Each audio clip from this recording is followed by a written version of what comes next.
यो को हो यहाँहरू ए मेरो श्रीमती पो रहेछ त कति ब्युटिफुल पो देखेँ त ओ मेरो श्रीमती पो रहेछ त अब चाहिँ सुहाए है मेरो श्रीमती भन्नु अहिले चाहिँ सुहाए आजको मर्निङ वकमा जाँदा मेरै श्रीमतीसँग झुक्किए नि। आजको घटनामा मेरो जिन्दगीको नभएको अचम्मकै घटना घट्यो। मेरो प्रेम कहानी सुन्नुहोस् है त। तिम्रो जस्तो मुटु मेरो पनि, तिम्रो जस्तो माया मेरो पनि। नबोलाऊ मलाई निष्ठुरी भनी, तिम्रो जस्तो बाधा मेरो पनि।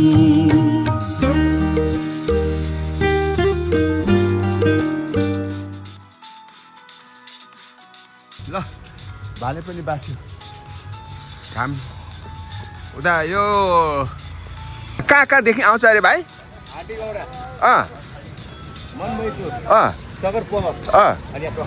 टोखाको पुरा आउँछ है 2 ग्रुप रहेछ 4 ग्रुप छ अनि हामीले आउने त्यो निलो ग्रुप भयो हैन हजुर हाम्रो फ्री जुम्बा भयो हैन हजुर अनि अर्को एउटा जुम्बा यो एउटा छ अनि यो टोखाको आमासम्मको एउटा छ अनि हामीले त्यो ड्रेस कहाँ पाउँछ ड्रेस यतै लिने हो हामीले कहाँ यो जहाँ तपाईँ जहाँ यो त्यो स्टाइल गरे त्यही लिने हो कतिमा पर्छ 1000को दुईटा हस् जुम्बा गर्ने फ्री हो कहाँनिर लिने यही अब बसलाई भन्दा ल्याइदिन्छ ए हस् हुन्छ धन्यवाद रनिङमा है अहिले बिहानको मर्निङ वाक यो को हो यहाँहरू ए मेरो श्रीमती पो रहेछ त कति ब्युटिफुल पो देखेँ त खै यता फर्क त ओ मेरो श्रीमती पो रहेछ त अब चाहिँ सुहाए है मेरो श्रीमती भन्नु अहिले चाहिँ सुहाए है यो मेरो माइली छोरी ज्वाइँ राजा मेरो लागि राजा देशको लागि राजा नभए पनि ज्ञानेन्द्र सरकार भन्दा पनि राम्रो मेरो लागि मेरो गर्लफ्रेन्ड भने मेरो बुढी भने हामी लभ पर्दाखेरिको कहानी पो भन्नु पर्यो हाम्रो गाउँ ओर उसको गाउँ पर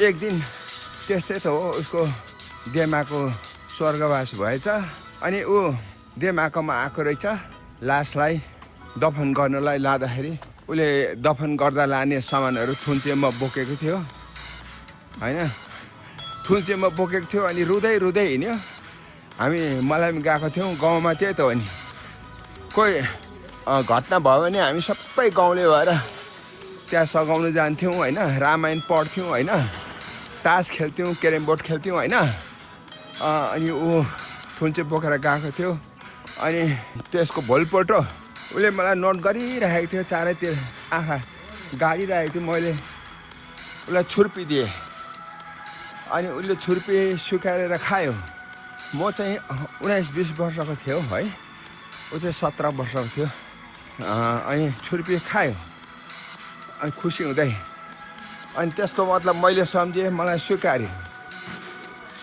अनि त्यस पछाडि मैले पनि नोट गर्न थालेँ होइन कता जान्छ के जान्छ भनेर नोट गर्न थालेँ उसलाई अब वैशाली कुदकुताएको थियो होला नि त अनि ऊ सट्टै गाग्रो बोकेर धारामा गयो पानी भर्न अलिक टाढो थियो मैले त्यो छुर्पी दिँदाखेरि चाहिँ त्यहाँको अब साथीहरूले गाउँमा त्यही हो नि सानो कुरो पनि एकदम कुरा फिजिन्छ नि त अनि मैले अप्ठ्यारो फिल गरिरहेको थिएँ अनि ऊ धारामा जाए चाहिँ म पनि फुत्तै निक्लिएँ फलो गरेँ धारामा अनि हाम्रो बातचित भयो रमाइलो गफ गयो त्यहाँदेखि लभ परेको हाम्रो सुरु भएको है अनि त्यति बेला त मोबाइल पनि हुन्थेन मोबाइल नम्बर पनि माग भएन उसले मलाई सोध्यो कसको भाइ कसको छोरा भन्यो तर मैले चाहिँ सोधिनँ किनकि त्यो मर्ने मान्छे उसको देमाको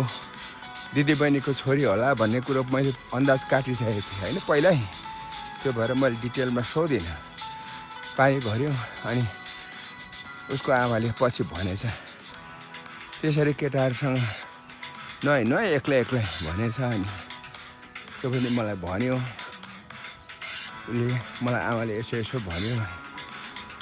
अनि मैले भने म त अरू केटा जस्तो होइन भने। त्यहाँदेखि हाम्रो लभ परेको अहिले 60 वर्ष भयो। हामीले 6 महिना लभ पऱ्यो। 6 महिना लभ पऱ्यो। त्यस पछाडि उसको पल्लो गाउँ मेरो वल्लो गाउँ गाह्रो भयो।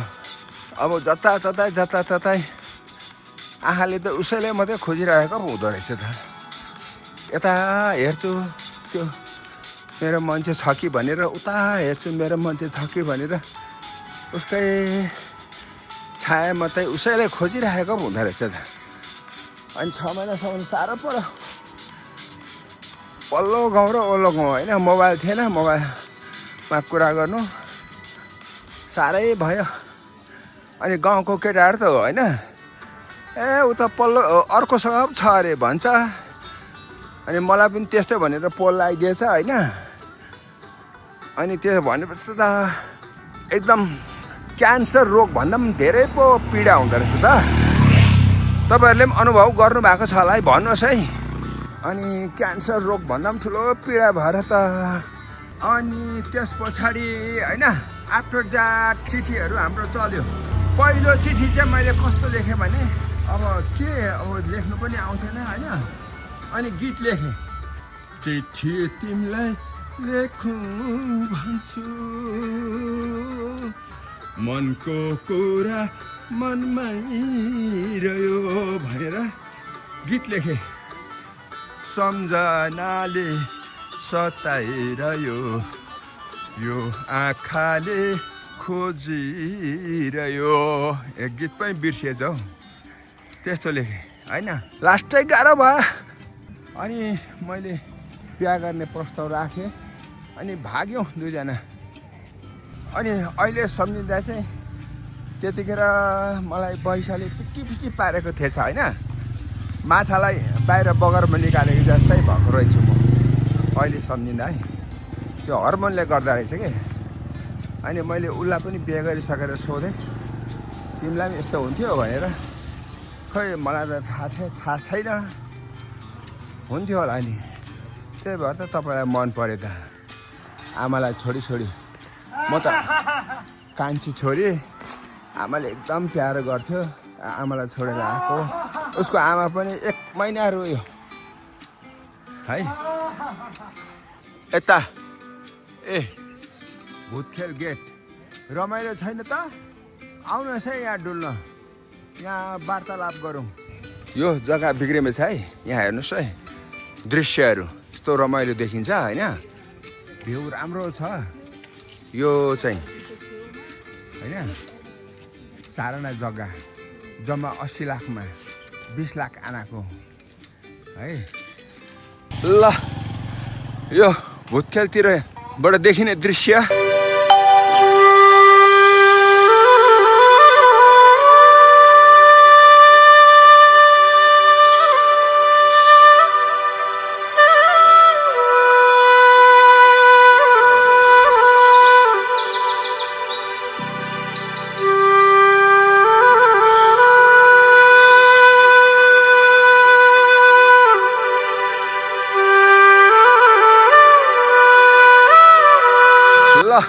एकदम बिहान मर्निङ वर्क गर्नुहोस् है सबैले।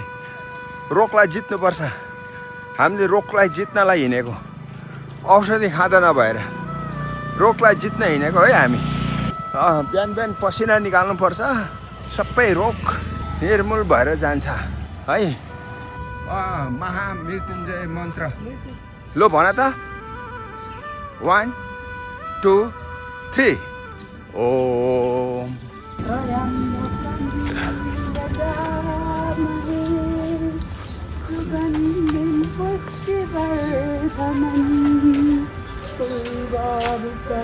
बन्धना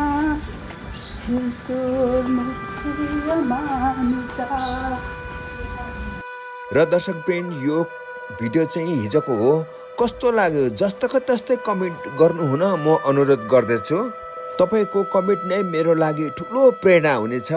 अब अर्को कन्टेन्ट नेक्स्ट भिडियोको एक झलक यहाँ हेर्नुहोला।